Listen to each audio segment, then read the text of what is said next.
Welcome back to our channel. So நான் உங்கள் PK வந்தாச்சு. நம்ம இன்னைக்கு இந்த வீடியோவில் எந்த விஷயத்தை பற்றி பேச போகிறோம், யாரை பற்றி பேச போகிறோம் அப்படின்னு சொல்லி கேட்டோம் அப்படின்னா, எலெக்ஷனுக்கான வேலைகள் அப்படின்றத ஒவ்வொரு கட்சியுமே படு சுறுசுறுப்பாக பண்ணிக்கிட்டு இருக்காங்க அப்படின்னு சொல்லலாம். ஸோ கட்சிக்கான பொதுக்கூட்டங்களாக இருந்தாலும் சரி, பரப்புரைகளாக இருந்தாலும் சரி, எல்லாருமே வந்துட்டு சும்மா ஃபயராக வேலை செஞ்சுக்கிட்டு இருக்கக்கூடிய இந்த சுச்சுவேஷனை வந்துட்டு பார்த்தோன்னா, இன்னைக்கு திருப்பூரில் இருக்கக்கூடிய பல்லடத்தில் காரணம்பேட்டை அப்படின்ற இடத்துல வந்துட்டு பார்த்தோன்னா, திமுக அவர்களுடைய மகளிர் மாநாடு அப்படின்றத ரொம்ப பிரம்மாண்டமா நடத்த இருக்காங்க அப்படின்னு சொல்லலாம். ஸோ எலெக்ஷன் அப்படின்றது இருக்கு இல்லையா, எலெக்ஷன் அப்படின்றத பொறுத்த வரைக்குமே வந்துட்டு பார்த்தோம் அப்படின்னா, நிப்பாட்டக்கூடிய வேட்பாளர்கள் அப்படின்றவங்க வந்துட்டு பெரும்பாலும் ஆண்களாக தான் இருப்பாங்க. அது தமிழ்நாடா இருந்தாலும் சரி, இல்லை ஆந்திரா, கர்நாடகா, அதை தாண்டி வந்துட்டு உலக அரசியல்லே வந்துட்டு பார்த்தோம்னு வச்சுக்கோங்களேன், பெண் பிரதமர்கள், பெண் முதலமைச்சர்கள் இவங்களெல்லாம் விரல் விட்டு எண்ணக்கூடிய அளவில் தான் இருப்பாங்க. பட் ஆண்களுடைய ஆதிக்கம் அப்படின்றது அரசியலில் கொஞ்சம் அதிகமாகவே இருக்கும். அது உள்ளாட்சி தேர்தலாக இருந்தாலும் சரி, இல்லை மாநில தேர்தல், அதை தாண்டி வந்துட்டு பார்த்தோம் அப்படின்னா யாரு பிரதமர் அப்படின்ற மாதிரியான வர தேர்தல்கள், இது எல்லாத்துலயுமே வந்துட்டு பார்த்தோம்னா ஆண்களுடைய கைகள் அப்படின்றது வேட்பாளர்கள் லிஸ்ட்ல ஓங்கி இருக்கும். ஆனா ஓட்டு அப்படின்றது வரும்போது வந்துட்டு பார்த்தோம்னா பெண்கள் ஓட்டு இருக்கு இல்லையா, பெண்கள் ஓட்டை யார் பிடிக்கிறாங்களோ அவங்க தான் ஆட்சியை பிடிக்க முடியும் அப்படின்றதும் ஒரு அசைக்க முடியாத, ஒரு மாற்ற முடியாத விதியா தொடர்ந்து இருந்துகிட்டே இருக்கு அப்படின்னே சொல்லலாம். ஒவ்வொரு எலெக்ஷன் அப்பயும் வந்துட்டு பார்த்தோம் அப்படின்னா வாக்குறுதிகள் அப்படின்றது தரப்படும். அப்படி தரக்கூடிய வாக்குறுதிகள்ல ஆண்களுக்கான நலத்திட்டங்கள் அப்படின்னு சொல்லிட்டு ஒன்று இருக்கான்னு சொல்லி பார்த்தோம்னா, நம்ம இதுவரைக்கும் நடந்த எல்லா வாக்குறுதிகளையும் எடுத்து பார்த்தாலும் ஆண்களுக்கான வாக்குறுதிகள் அப்படின்னு சொல்லிட்டு ஒன்று தனியா இருக்காது. அப்படியே இருந்தாலும் கூட வந்துட்டு பார்த்தோம்னா அது மாணவர்களுக்கான வாக்குறுதிகள் அப்படின்னு சொல்லிட்டு பொதுவா ஆண் பெண் இருபாலருக்குமே யூஸ் ஆகிற மாதிரி தான் இருக்கும். இந்த ஸ்கூல்ஸ்ல, அதை தாண்டி காலேஜஸ்ல அறிமுகப்படுத்தப்பட்ட ஸ்கீம்ஸ்லாம் வந்துட்டு பார்த்தோம்னா ஆண்கள் பெண்கள் இவங்க ரெண்டு பேத்துக்குமே தான் பயன்படுற மாதிரி இருக்கும். பட் அதை தாண்டி வந்துட்டு பார்த்தோம் அப்படின்னா பெண்களுக்கு தான் முக்காவாசியான ஸ்கீம்ஸ் அப்படின்றது முன்னிலைப்படுத்தப்படும். ஏன்னா பெண்கள் ஓட்டை யார் கவர் பண்றாங்களோ அவங்க தான் இங்க ஆட்சி அமைக்க முடியும். அதுலேயும் குறிப்பா தமிழ்நாட்டில் பெண்கள் மனசு வச்சாதான் ஆட்சியை பிடிக்க முடியும் அப்படின்றது திமுக, அதிமுக மாதிரியான முன்னணி கட்சிகள்னு சொல்லுவாங்க இல்லையா, அவங்களுக்கு நல்லாவே தெரியும் அப்படின்னே சொல்லலாம். ஸோ அப்படி இருக்க சுச்சுவேஷனில் வந்துட்டு பார்த்தோம்னா லாஸ்ட் இயர் டிஎம்கே ஜெயிக்கிறதுக்கும் முக்கியமாக இருந்தது ரெண்டு வாக்குறுதிகள் அப்படின்னே சொல்லலாம். அது என்ன வாக்குறுதி அப்படின்னு சொல்லி கேட்டோம்னா, பெண்கள் இருக்காங்க இல்லையா, மகளிருக்கான இலவச பேருந்து, அதை தாண்டி வந்துட்டு நாங்கள் ஆட்சிக்கு வந்தோம் அப்படின்னா குடும்ப அட்டைதாரர்களுக்கு, அதாவது ரேஷன் கார்டுக்கு வந்துட்டு பார்த்தோம்னா 1000 ரூபா அப்படின்றது தரோன்னு சொல்லிட்டு 2 ஸ்கீம்ஸை அனௌன்ஸ் பண்ணியிருந்தாங்க. பெரும்பாலும் வந்துட்டு பார்த்தோம்னா அந்த தமிழக அரசியல் கள நிலவரம் இருக்கு இல்லையா, அது வந்துட்டு தெரிஞ்சவங்களுக்கு தெரியும். பெண்கள் ஓட்டு வந்துட்டு அதிமுகவுக்கு சாதகமான ஓட்டாகவும் அதிமுகவுக்கு விழக்கூடிய ஓட்டுகளாகவும் தான் இருந்திருக்கு. ஏன்னா எக்ஸ் சீஃப் மினிஸ்டரா இருந்த ஜெயலலிதா இருக்காங்க இல்லையா, ஜெயலலிதா வந்துட்டு பார்த்தோம் அப்படின்னா பெண்களுக்கான ஸ்கீம்ஸ் அப்படின்னு சொல்லிட்டு எக்கச்சக்கமா இன்ட்ரடியூஸ் பண்ணியிருந்தாங்க அப்படின்னே சொல்லலாம். தாலிக்கு தங்கம் மாதிரியான திட்டங்களா இருந்தாலும் சரி, அதை தாண்டி வந்துட்டு பெண்களுக்கு அப்படின்னு சொல்லிட்டு நிறைய ஸ்கீம்ஸ் பண்ணதுனால அவங்களுக்கு அப்படின்னு சொல்லிட்டு உமன்ஸ் மத்தியில் ஒரு ரொம்ப பெரிய கிரேஸ் இருந்துச்சு. அதை தாண்டி வந்துட்டு பெண்கள் ஓட்டு ஜெயலலிதா அவர்களுக்கு தான் அப்படின்னு எழுதப்படாத ஒரு சட்டமும் இருந்துச்சு அப்படின்னே சொல்லலாம். ஸோ அதை வந்துட்டு பார்த்தோம் அப்படின்னா ஜெயலலிதாவுடைய மறைவுக்கு அப்புறமா அதிமுக இருக்கு இல்லையா, அதிமுகக்குள்ள ஏற்பட்ட பல கோஷ்டி மோதல்களால அதிமுகவே இழந்திருந்தாங்க.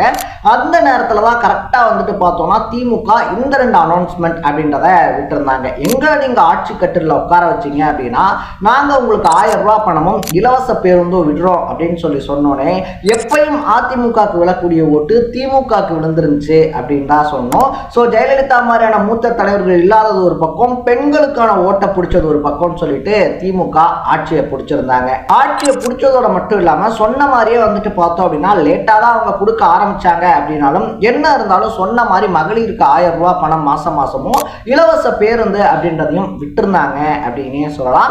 இதனால வந்துட்டு பார்த்தோம் அப்படின்னா மகளிர் மத்தியில் திமுக ஒரு படி மேலே போயிருந்துச்சு அப்படின்னு சொல்லலாம். ஸோ இப்போ வரைக்குமே அதிமுக அவங்க முன்னாடி மாதிரி எதிர்கட்சி, அதை தாண்டி வந்துட்டு நாங்களுக்கு ஆப்போனன்ட் பார்ட்டியா அதிமுக அவங்க வந்துட்டு கன்சிடர் பண்ணல அப்படின்னாலும் விஜய் அவர்களுடைய வருகை அப்படின்றது இருக்கு இல்லையா, ஸோ விஜய் விஜய் வந்துட்டு பார்த்தோம் அப்படின்னா ஃபர்ஸ்ட் ஜெனரேஷன் ஓட்டுகளையும் பெண்கள் ஓட்டுகளையும் அதிகமா பிரிக்கிறதுல மும்முரமா இருக்காரு. அதை தாண்டி வந்துட்டு பெண்களும் ஃபர்ஸ்ட் ஜெனரேஷன் ஓட்டர்ஸும் வந்துட்டு விஜய்க்கு ஓட்டு போடுறதுல ஆர்வமா இருக்காங்க அப்படின்றது ஒரு சர்வேல தெரிய வந்திருக்கு அப்படின்னே சொல்லலாம்.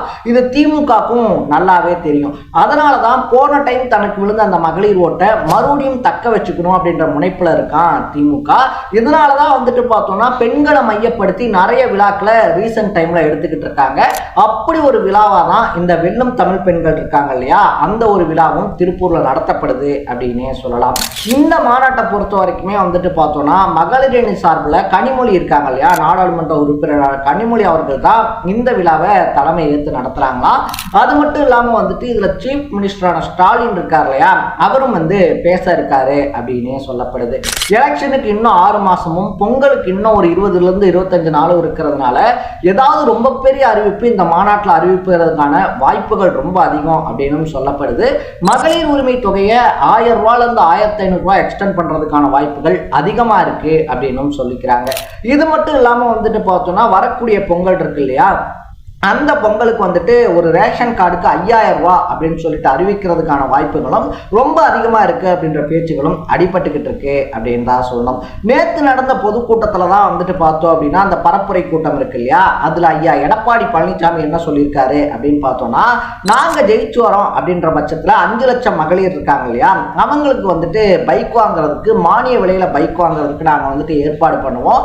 ஸ்டூடெண்ட்ஸ் எல்லாத்துக்கும் லேப்டாப் தரோம். மறுபடியும் நாங்க வந்துட்டு எப்படி தந்துகிட்டு இருந்தோம், எங்க பீரியட்ல எப்படி தந்துட்டு இருந்தோமோ அதே மாதிரி நாங்க லேப்டாப் தரோம் அப்படின்ற ஒரு முக்கியமான அறிவிப்பையும் வெளியிட்டு இருந்தாரு.